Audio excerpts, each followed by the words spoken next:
Hi there, we have got another Physics Paper 2 question for you guys, and this is from the waves topic. There's three questions in this main question, there's front and back. Figure 8 shows a student playing with a remote control car. The remote control transmits radio waves to the car aerial. Those radio waves have a frequency of 320 megahertz. So a megahertz is equal to 1 million hertz. The speed of the radio waves equals 3 times 10 to the 8 meters per second. Calculate the wavelength of the radio waves. So we need to use the equation speed equals frequency times wavelength. Let's write that down first.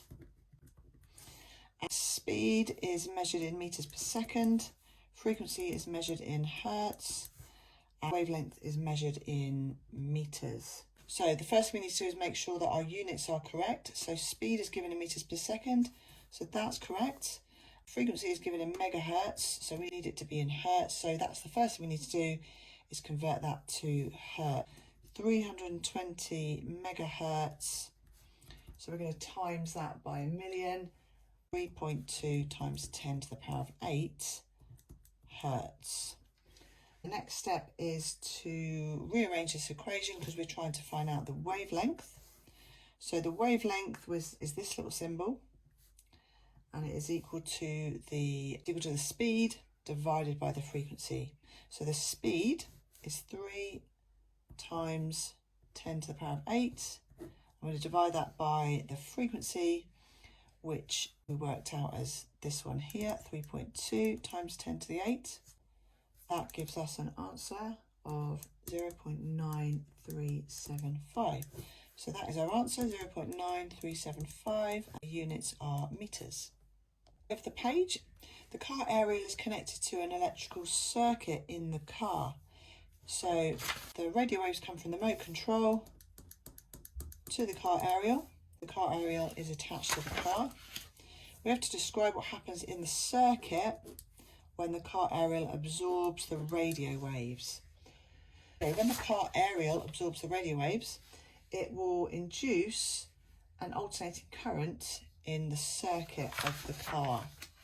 So a current, and that will be an alternating current AC, is induced, this is a key word, is induced in the circuit in the car, or in the car's electrical circuit. That is caused by the radio waves being absorbed, and the circuit's frequency, the current's frequency will be the same as that of the radio waves.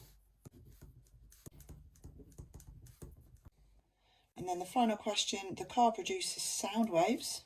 Give 2 ways in which radio waves are different to sound waves. So sound waves travel as longitudinal waves, and radio waves travel as transverse waves. So that would be the first difference we could write. So radio waves travel as transverse, or radio waves are transverse. And just in brackets, we could say sound waves are longitudinal.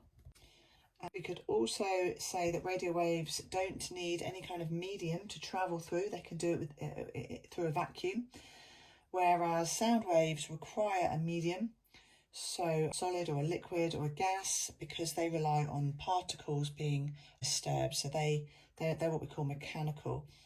So radio waves need a medium. Radio waves don't need a medium, sound waves do. Or we could say radio waves are electromagnetic and sound waves are mechanical. So let's get them both down. So radio waves don't need a medium or some matter to travel through, whereas sound waves do. And then we can extend this answer by saying radio waves are electromagnetic, whereas sound waves are what we call mechanical. There's 3 possible answers there. This is a good one to write on a revision card, on a Q&A card, and learn this kind of exam question off by heart. I hope that helps.